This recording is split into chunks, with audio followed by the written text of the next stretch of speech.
Guys ಇವತ್ತು badminton ಮುಗಿಸ್ಕೊಂಡು ಹಿಂಗೆ ಬಾಯ್ಸ್ ಮನೆಗೆ ಬಂದ್ವಿ. ಕಲ್ಯಾಣೇನೋ ಬಾರೋ ಪಾನಿಪುರಿ ಮಾಡ್ಕೋಣ ಅಂತಂದ್ಬಿಟ್ಟು ಕರೆದ, ಬಂದಿದ್ದೀವಿ. ನಾನು ಸುಮ್ಮನೆ ಅಲ್ಲೇ ಬ್ಯಾಡ್ಮಿಂಟನ್ದು ವಿಡಿಯೋ ಮಾಡ್ಕೊಂಡಿದ್ವಿ, ಅದನ್ನ ನೋಡ್ತಿದ್ದೆ. ಬರೀ ಸ್ಮ್ಯಾಶು ಡ್ರಾಪ್ಸ್. ಅವನದು ಲಾಲ್ದಂತೂ ಕೇಳೋಕ್ಕೆ ಹೋಗ್ಬೇಡಿ, ಅವನದು ಬರೀ ಸ್ಮ್ಯಾಶುಗಳು. ಮಕ್ಕಕ್ಕೆ ಒಂದೆರಡು ಆಗ್ದ ನನಗೆ ಗುಂಪು ಮಿಠಾಯಿ. ಒಂದು ಜಾಸ್ತಿ ದಿನ ಆದಮೇಲೆ ಆಡ್ದಲ್ವಾ, ಅದಕ್ಕೋಸ್ಕರ ಅಷ್ಟೊಂದೇನು ಗ್ರಿಪ್ ಇರಲಿಲ್ಲ. ಸುಮ್ಮನೆ ಇಲ್ಲಿ ಕಲ್ಯಾಣ್ ಒಬ್ಬನೇ ಇದ್ದಾನೆ ಅಂತ ನಾನು ಬಂದೆ.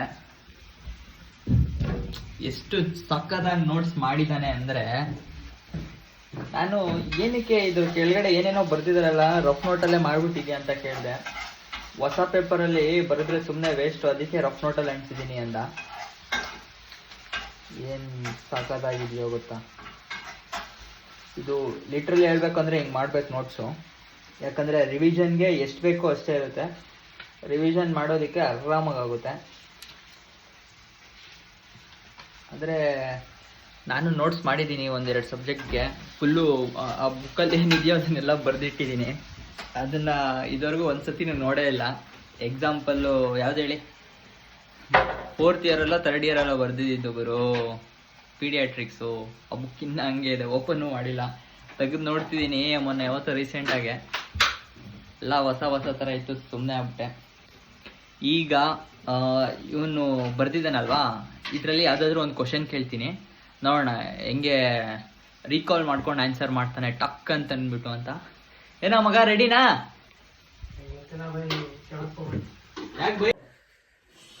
ಐಸ್ ನೆನ್ನೆ ಬ್ಯಾಡ್ಮಿಂಟನ್ ಆಡ್ಕೊಂಡು ಹಿಂಗೆ ಬಾಯ್ಸ್ ಮನೆಗೆ ಬಂದ್ವಿ. ನೆನ್ನೆ ರಾತ್ರಿ ಪಾನಿಪುರಿ ತಿಂದ್ವಿ. ಪಾನಿಪುರಿದು ವಿಡಿಯೋ ಎಲ್ಲ ಮಾಡ್ಕೊಳಕ್ಕಾಗಿಲ್ಲ, ಯಾಕಂದರೆ ಸ್ಟೋರೇಜ್ ಇರಲಿಲ್ಲ ಫೋನಲ್ಲಿ. ಸೊ ಅದಕ್ಕೆ ಎಲ್ಲ ಡಿಲೀಟ್ ಮಾಡಿ ಈಗ ಯೂಟ್ಯೂಬಲ್ಲಿ ಅಪ್ಲೋಡ್ ಮಾಡಿ ಸ್ಟೋರೇಜ್ ಎಲ್ಲ ಕ್ಲಿಯರ್ ಮಾಡಿ ಇವಾಗ ಮತ್ತೆ ವಿಡಿಯೋ ಸ್ಟಾರ್ಟ್ ಮಾಡಿದ್ದೀನಿ. ನಾನು ಕಲ್ಯಾಣು ಇಷ್ಟೊತ್ತು ಸುಮ್ಮನೆ ಹಿಂಗೆ ಮಾತಾಡ್ತಿದ್ದೆ. ಅವನು ಏನೋ ಅವನ ಲೈಫ್ದು ಹೇಳ್ತಿದ್ದ. ಬಾಯ್ಸ್ ಇಲ್ಲಿ ಅಡುಗೆ ಮಾಡ್ತಿದ್ದಾರೆ. ಏನು ಕ್ರೇಜಿ ಅಂದರೆ, ಒನ್ ಟೈಮಲ್ಲಿ ಮೂವಿ ಅವು ಇವು ನೋಡ್ತಿರೋರು ಈಗ ಡಿಸ್ಕಷನ್ ಮಾಡ್ತಿದ್ದಾರೆ. ಡಿಸ್ಕಸ್ ಮಾಡಿ ಮಗ ಮಾಡಲಿ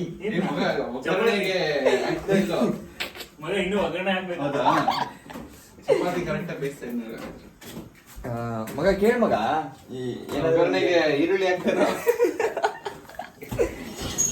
ಥೈರಾಯ್ಡ್ ಕ್ವಶನ್ಸ್ ಡಿಸ್ಕಸ್ ಮಾಡ್ತಿದ್ರು. ನಾನು ಎತ್ಕೊಂಬರೋಣ ಅನ್ನೋ ಗ್ಯಾಪಲ್ಲಿ ಇವರು ಟಾಪಿಕ್ನ ಚೇಂಜ್ ಮಾಡಿಬಿಟ್ಟಿದ್ದಾರೆ. ಚೆನ್ನಾಗಿತ್ತು ಮಗ, ನಿಜವಾಗ್ಲೂ ಹೇಳ್ಬೇಕು. ಏನ್ ಮಗ ನೀನ್ ಕೇಳಿದ್ದೇನೋ ಕೇಳಿದೆಲ್ಲ, ಏನೋ ಎಮ್ಮಿಂದ ಸ್ಟಾರ್ಟ್ ಆಯ್ತಲ್ಲ, ಏನೋ ಮಯಾಮಿ ಪ್ರೋಟೋಕಾಲ್. ಹಂಗಂದ್ರೆ ಮಯಾಮಿ ಪ್ರೋಟೋಕಾಲ್ ಅಂತ. ಏನೋ ನೀನು ಡಾಕ್ಟರ್ ಆಗ್ಬಿಟ್ಟಿನ ಮಾತಾಡ್ತೀಯ.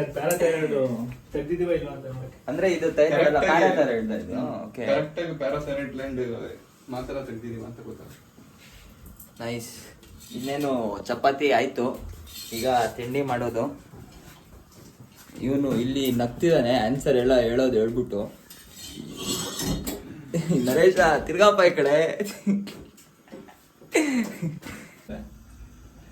ಇವಾಗ ನಾವು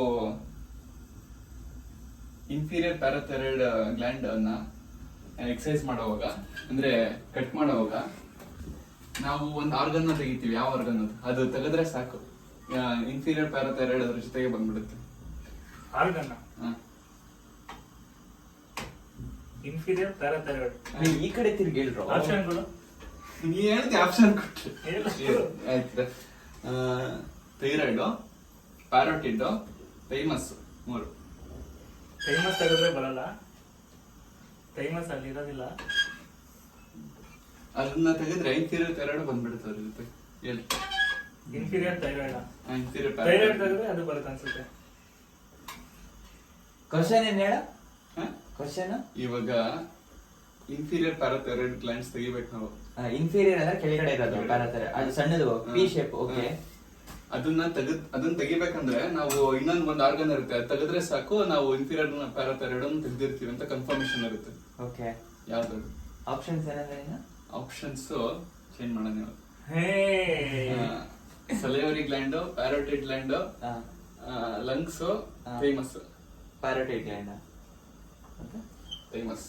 ಥೈಮಸ್ಗೆ ಮತ್ತೆ ಇನ್ಫೀರಿಯರ್ ಪ್ಯಾರಾಥೈರಾಯ್ಡ್ಗೆ ಒಂದೇ ಫ್ಯಾರಿಂಜಿಯಲ್ ಆರ್ಚ್ ಇಂದ ಒರಿಜಿನೇಟ್ ಆಗಿರುತ್ತೆ. ಓಕೆ, ಇದೆಲ್ಲ ಸರ್ಜರಿನಾ? ಸರ್ಜರಿ.